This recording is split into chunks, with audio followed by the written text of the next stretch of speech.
there's this fascinating dynamic playing itself out in society, in human connection, the narcissistic empathic bond.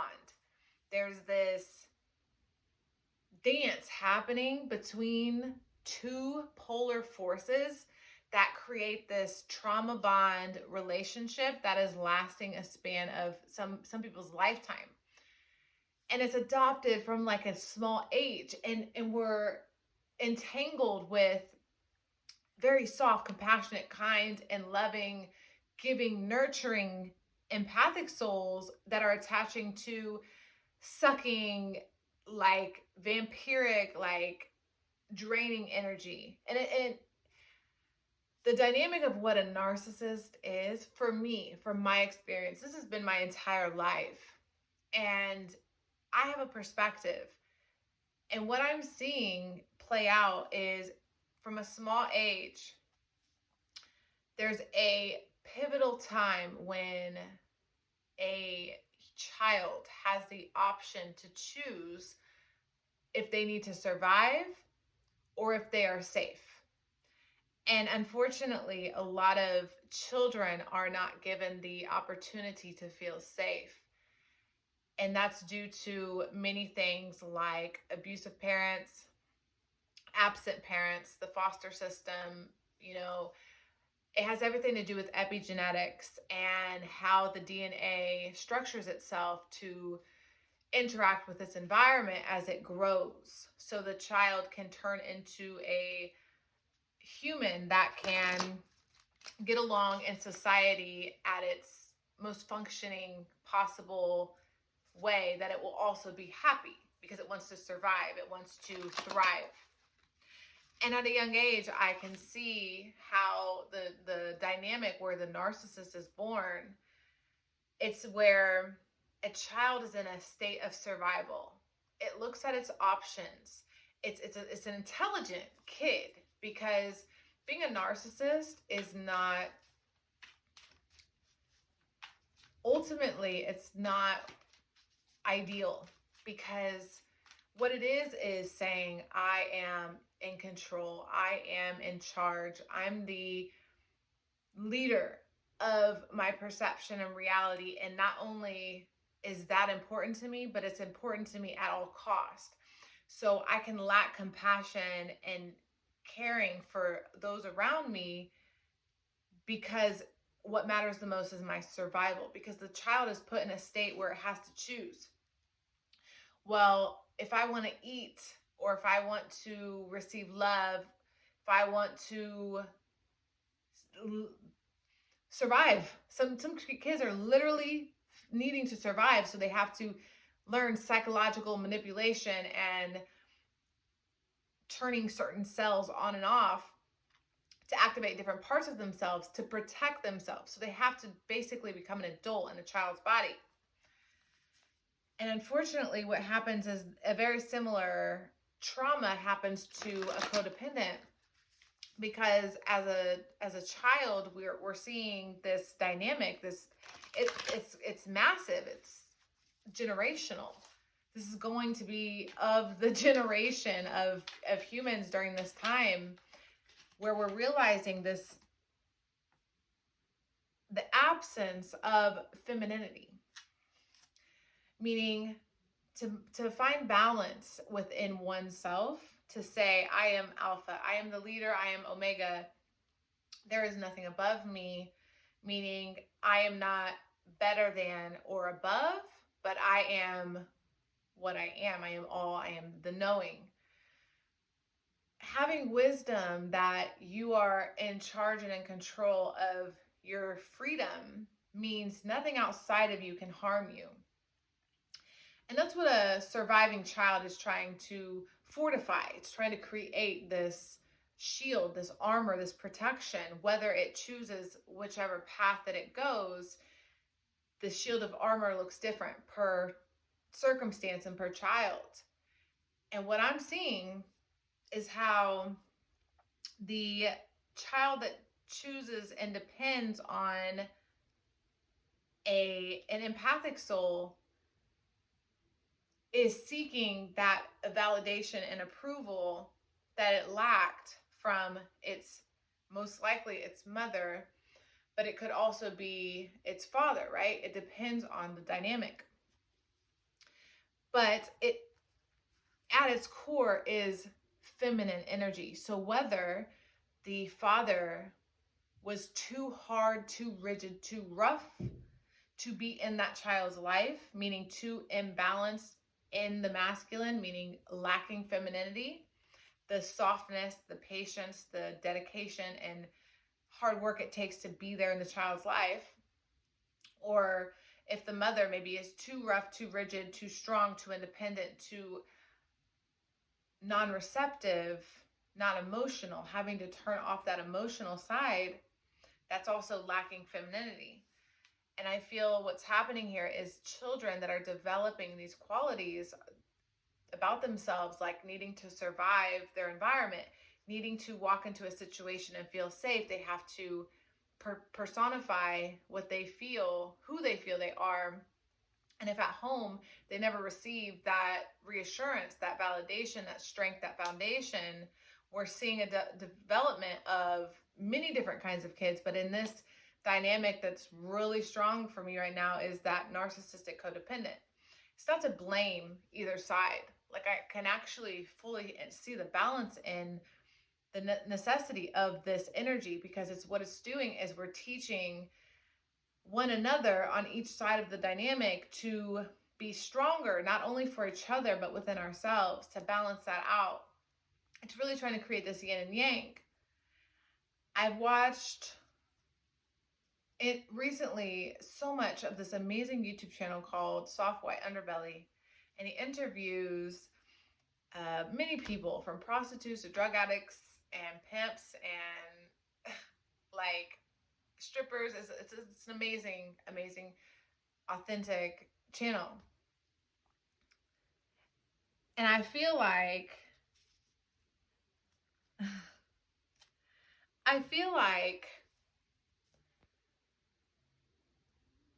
when I watch this, I see people, humans, that are so disregarded and not cared for, misunderstood, judged, and treated like trash because of either their choice, like let's say they're a drug addict or a prostitute, or a pimp. These people are being judged until we hear their story and we understand what they're doing and why they're doing it. It's not to say we agree, but maybe we can find compassion and understanding as to why people do what they do.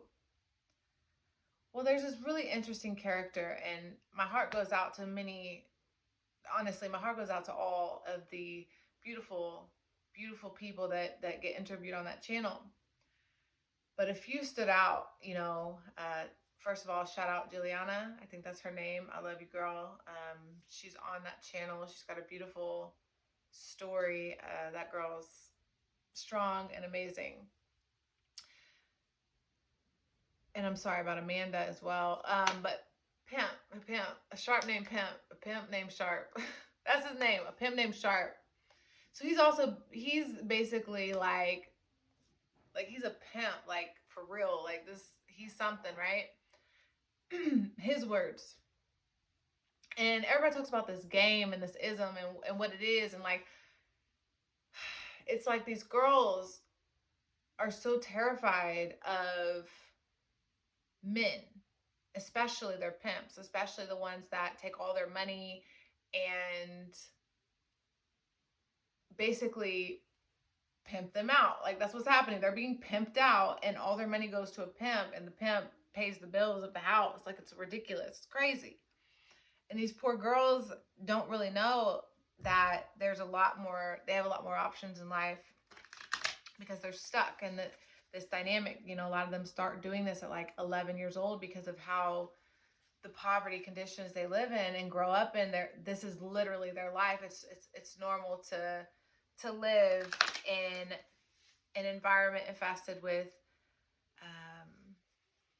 rape and violence and drugs and addiction, abandonment, neglect, abuse, and I relate because I grew up to a degree in this environment, but I can humble myself and say, like, wow, these people have it so much harder than me. What can I do? How can I help? What can I do to make things better? Well, this pimp named Sharp, he goes on other podcasts and things because he's quite entertaining to watch. He's very, very funny. He's charismatic. He's charming. He's Casanova. He is that dude. I know that dude. I know that dude. He's a very skilled dude.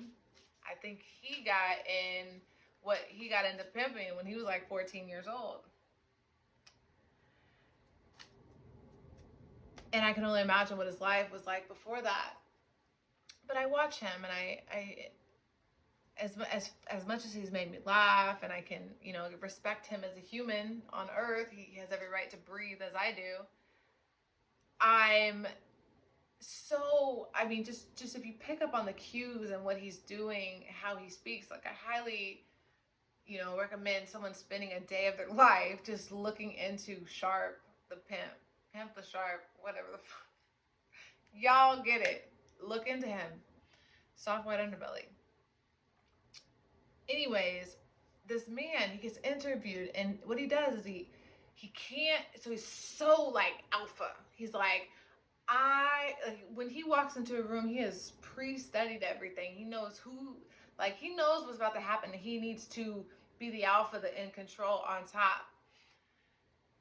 And I know these people in my life that have been like that. I think I've always had, like, since my memories began, I think I've always had someone in my life that was that one-upper, or someone who just needed to express their dominance, how they were the alpha or the leader, or it's just such a weird, I don't know, right? Highly recommend you look into these mannerisms and what I'm talking about. And if you've seen them, I would rather not explain them, so I highly recommend looking in.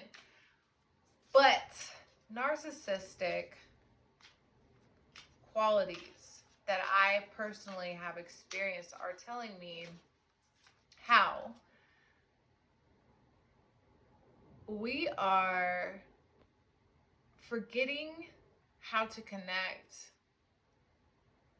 to our babies, to our children.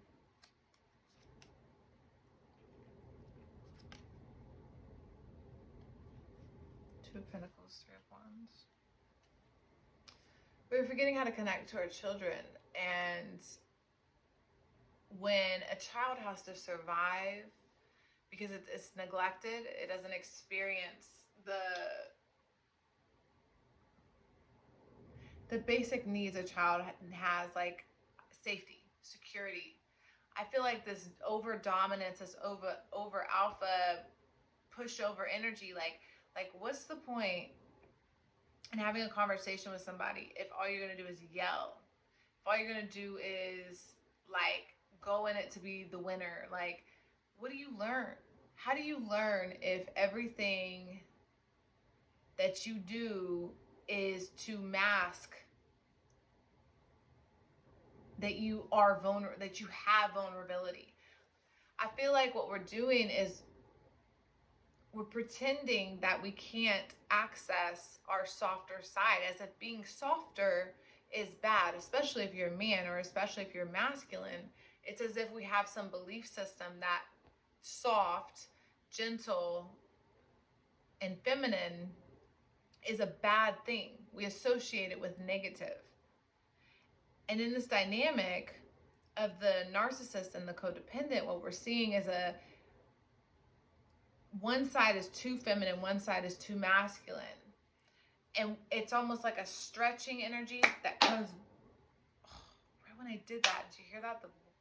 The bottle popped back there. So it's an energy where it pulls, it comes in, it pulls, it comes in. And why this is important, I'm not just sitting here rambling about this because I'm bored. This is important for us to know, because in our lives we have relationships where one side is the negative part of the battery, the magnet, one side is the positive. And to bring this battery into action to actually light something up, to make something greater, rather than having just a dead battery, is knowing this dynamic in our lives. Where are we codependent? And if we're codependent, why are we doing it? Where did it stem from? At what point in our childhood? Because a codependent is experiencing, I have to sneeze.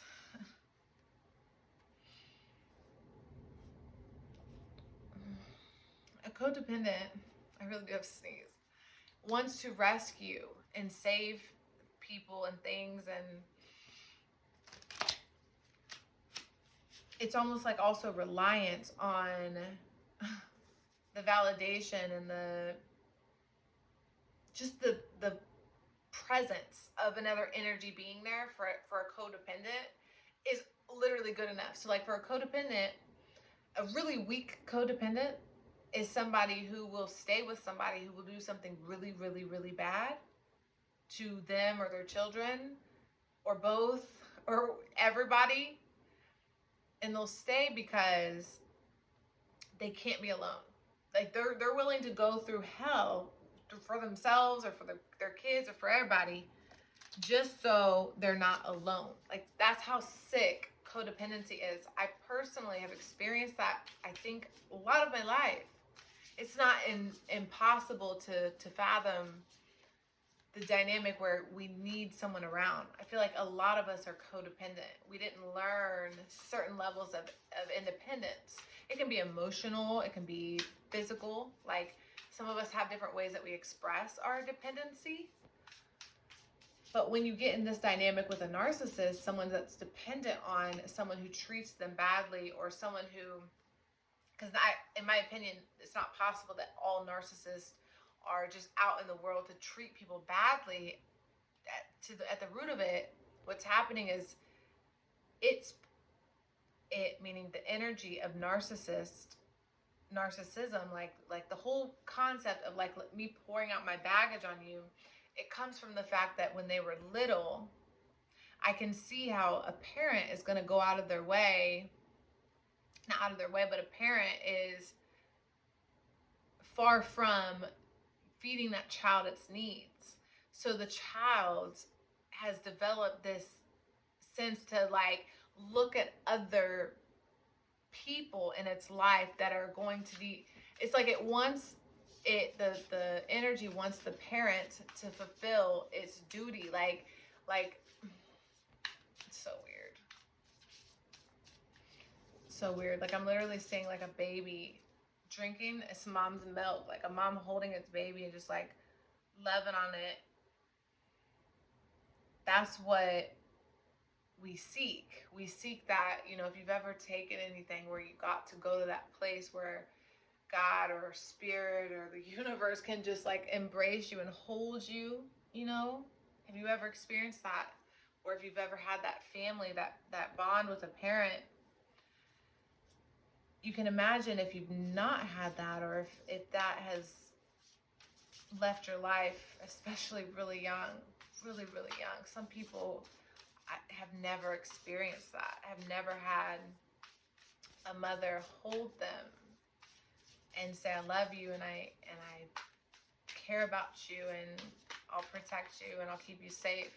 Some mothers have, and I'm not blaming or pointing fingers, but some mothers have let really, really horrifying things happen to their children, mainly because that's what they've learned. And it's like this passed down trait that's going through each of us.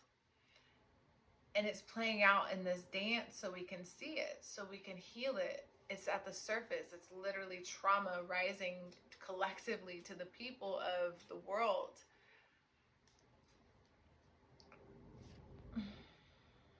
Wow. 3 of Wands, literally, again. 7 of Voices.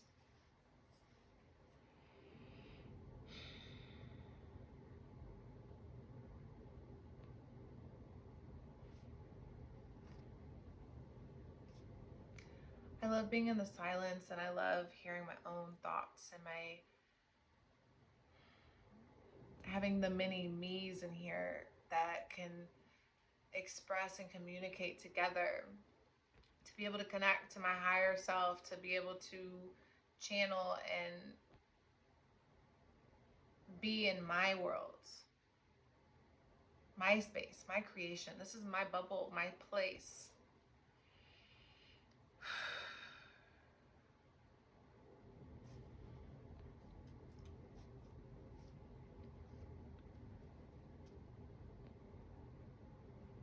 A lot of emotions behind all that exterior hard energy that narcissists push out, you know, because that's what the empath is trying to do. The empath is like, look, I can rescue you, I can save you, I can hold you.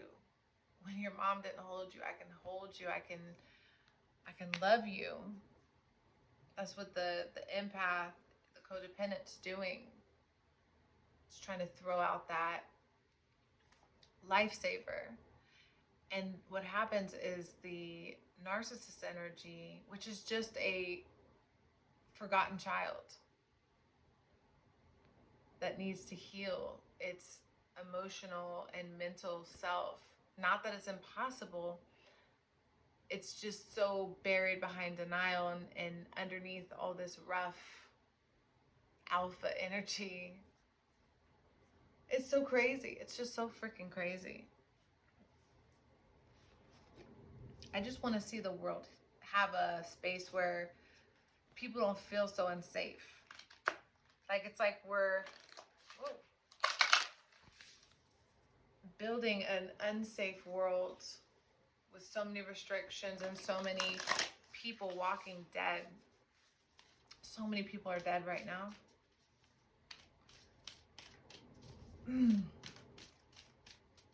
Not many people are alive on the planet. I don't know how that's going to change in the future.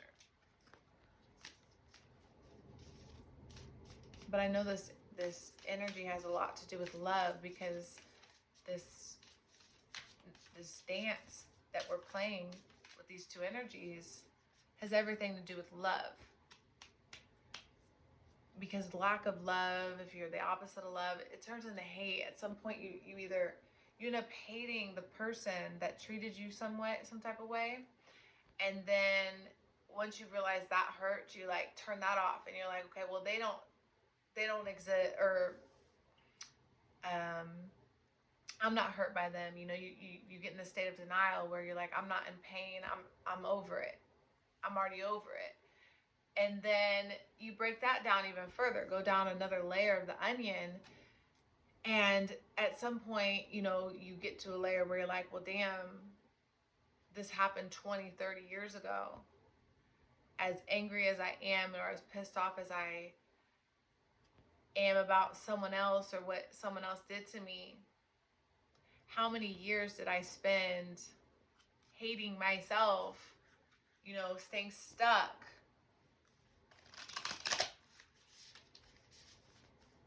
In my comfort zone, not being able to express how I feel, like when I love, because that's the problem with a narcissist. The narcissist is so insecure with so much love. Like, I'm saying this all from a space of love for all parties.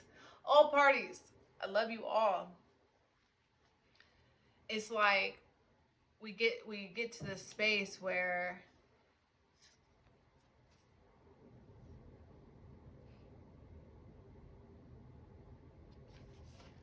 and we see everyone wants to be validated that their experience is actually happening, and that what happened to them, if negative, obviously, it's not okay that it happened, but it's okay to let go and to forgive and to sometimes accept what has happened, to let go. Like, how long do we carry the energy of I love you, I hate you, I love you, I hate you? This energy where we go months or years without talking to somebody, and then we just like go all in and we get all entangled, like just to get beaten and torn apart. You know, there's this game, such an ugly game. Actually, to some level, it's beautiful. But there is a game being played here. And it's interesting because what I'm picking up on these pimps, they call it, there's a game. Like, you got to know the game. And the girls even say, these prostitutes on the show. And it's funny because I feel like what the game, or like what part of that is just saying, like, having the ability to mind fuck somebody else to the point where you have them so in service of you because your caregiver from your childhood was not in service of you. So you had to learn to be so selfish to pull that you could have never got energy in to this new person, whether it be a girlfriend or whether you're doing what you're doing with girls, with women. A lot of people do with multiple women, like shut their heart off and then carry on multiple relationships with people, when there's plenty of people that want to have an open relationship people can be with, and that's perfectly fine. But to go around and lie and pretend and to carry out multiple relationships is causing a wrench in the dynamic because you're not being honest. You could just say, hey, I want to be in a relationship with 3 people. And that's who I am. And that person could say, no, I'm not like that. Or that person could say, I'm cool. That's all right. As long as you know that's how open, cool. Like, we're so insecure. We are so insecure.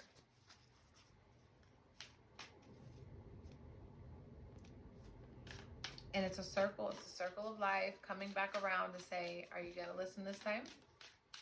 Do we want to change? Do we want to... How do we want to handle this?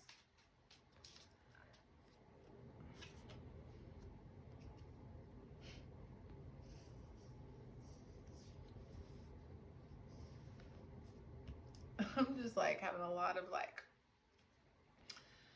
stuff happening over here. Life force energy.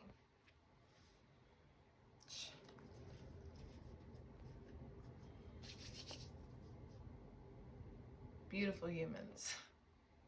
I'm sorry I'm moving so slow, but I'm really trying to catch the vibe correctly here. And I think that's more important than the lack of attention span that most people have. But life force energy, chi, magnetism, polarity, balance, love. This is what's happening. Lord of Oppression, 10 of Wands, this heavy weight that we're carrying generation to generation. We got to break this. This is that generational curse energy. So we all are carrying this generational curse energy, meaning whatever that may be for your family. Obviously, the dynamic I'm picking up on has something to do with my life because I'm connecting to it. Has something to do with the message I have to connect with, to share. And I feel like a lot of people are going through this back and forth where there's a dynamic of people where someone wants to rescue and then someone wants to dominate. And in this dynamic, both at the core, at the deep level, want the same thing, but they don't get it because instead they're acting out on their survival, protective, defensive energies, which is their masculine sides. It's like their masculine sides are trying to create a magnet and come together. Or, I'm sorry, a battery and make a charge. But you need a masculine and feminine, you know? And I feel like in this dynamic, we're seeing it's not possible. It's not possible to do that with what we're allowing. We're not communicating our truths clearly.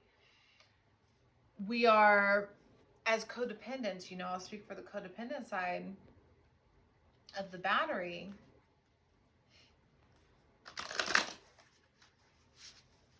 we feel as if we give ourselves away so much. If we're just like, well, this person needs me, this person, that person, you know, I need to be all these things for all these people, a circus act. It's like we think that if we juggle our lives so much for other people, if we just keep giving, that at some point it's going to give. Like God's going to come in and say, yeah, you gave 100% of your energy away, and here I am to refuel you back to 100%. No. I've learned. When you do that, you give away 100% of your energy, oh boy, is the repair process on. Then your body, then your mind, then your spirit has to repair itself. It has to get all the way back to 100%. Like that's now its goal. So it goes into this like survival mode, overdrive thing where you're constantly not understanding why you're so depleted. If you're giving so much away, why, you know, it's like almost ridiculous. And then you get lost and all these things happen. You get confused. Like, why are you running in circles? Why are you constantly... It's like you keep doing the same thing over and over and over again. Like, it's going to work this time. Like, I'm going to keep trying to put the square in the circle, and it's going to eventually work. I'm just going to go and go and go and go and go and go. Rather than try something new. Rather than understand this is a pattern that's repeating itself in my brain, and I'm following it every morning that I wake up, that I have a new opportunity and a new chance to change the dynamic, but instead I'm repeating the program. That's what we're doing. And the more we allow the, I would say, positive side of the battery, the push, you know, because we gotta have a push and we gotta have a pull. That masculine energy, that narcissist energy. Not to say that they're evil, because they're not evil. How do I say it?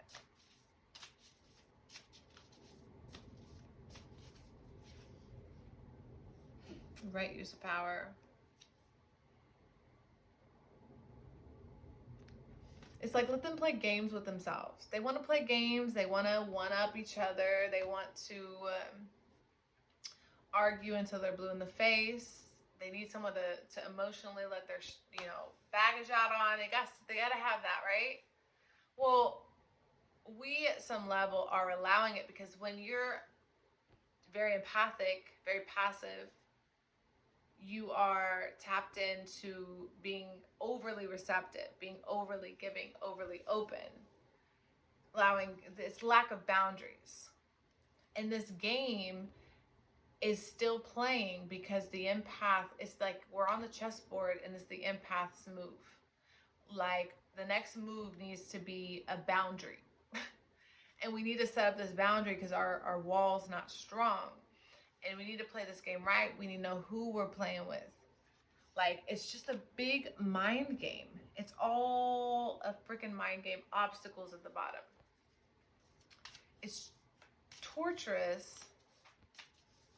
But these poor innocent, like, these souls really are like playing out the karma, the DNA, the downloads that they've received from their parenting. Like, at what level? It's like not about blaming. It's about holding yourself accountable. Because if the codependent's constantly pointing at the narcissist and the narcissist constantly pointing at the codependent, which I've been in the dynamic, I get it. Like, I get it. Like, we want to blame each other. We want to point fingers. Wow. But I think that the highest objective view here is to say, you know what?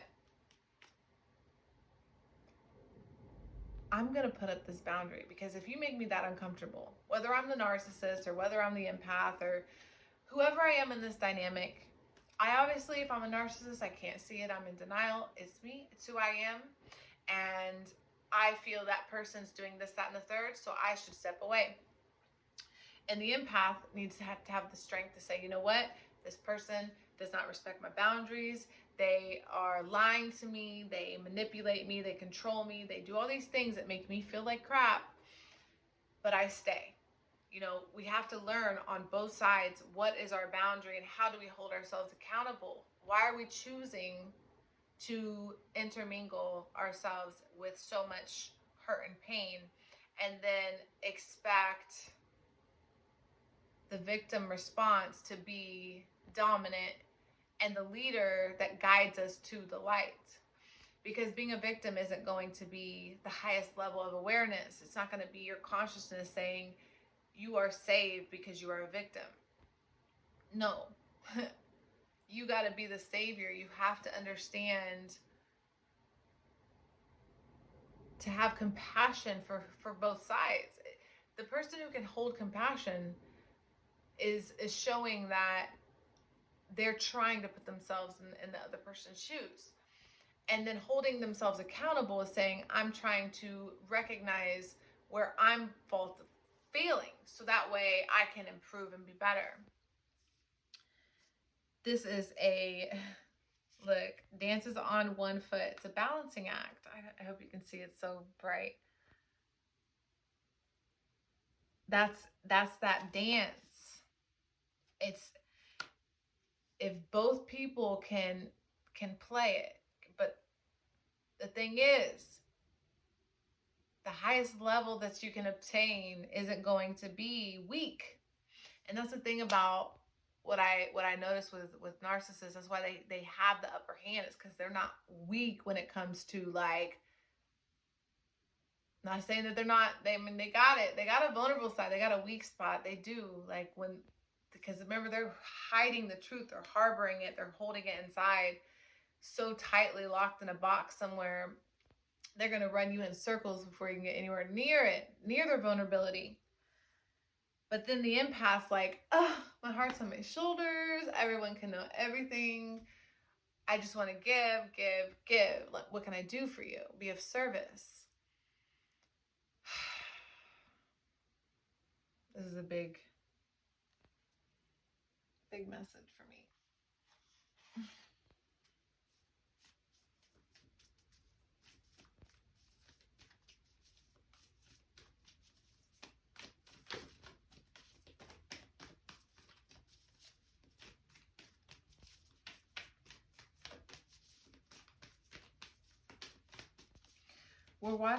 We're experiencing goddess energy return to people, to humans. A new romantic cycle begins. New moon in Libra, balance. Remember, dances on one foot, balancing act, balance. We got Libra. And I've been talking about this dance and about this relationship dynamic. And this is the new, this is the next step here in our evolution, is this dynamic. We're going to be able to heal it when people can do these steps, take accountability, and become stronger. That's what it is. We're freaking testing each other to create that strength.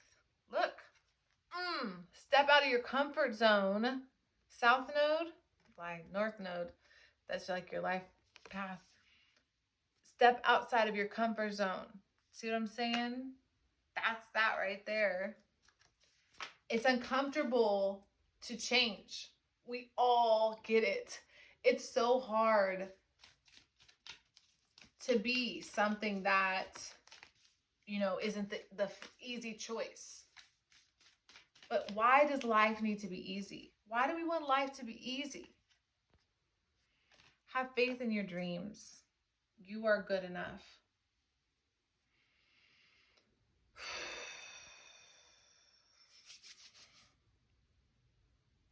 So, I just want to say that there's a space of compassion to hold for all people. I highly recommend that we take a moment here. I'm going to meditate on bringing healing energy to the narcissist, the accused narcissist, and codependents of the world that have the opportunity to change and heal themselves and hold themselves accountable for their actions and how they play a role in the dynamic that's causing so much pain, so much confusion. When I honestly think both parties just want to feel love. I don't care how hard you are, you want to feel love.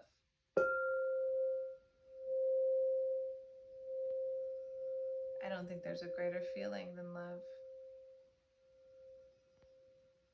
I don't care how much sex you have or how much anything, millions, billions of dollars. I think love is the best thing you can feel. And I think that's why real love, whether it be for yourself, family, friends, whatever, animals, the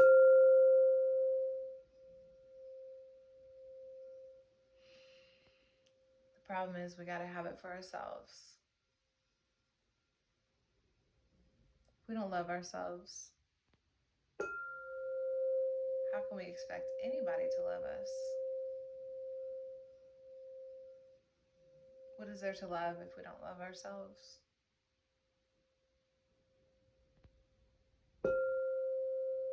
How can we be positive and optimistic if we don't love ourselves?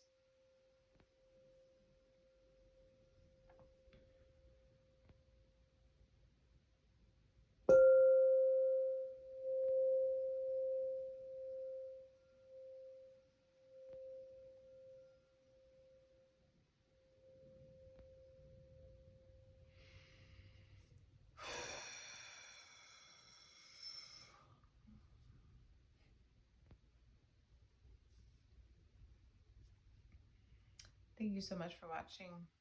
I'll see you next time.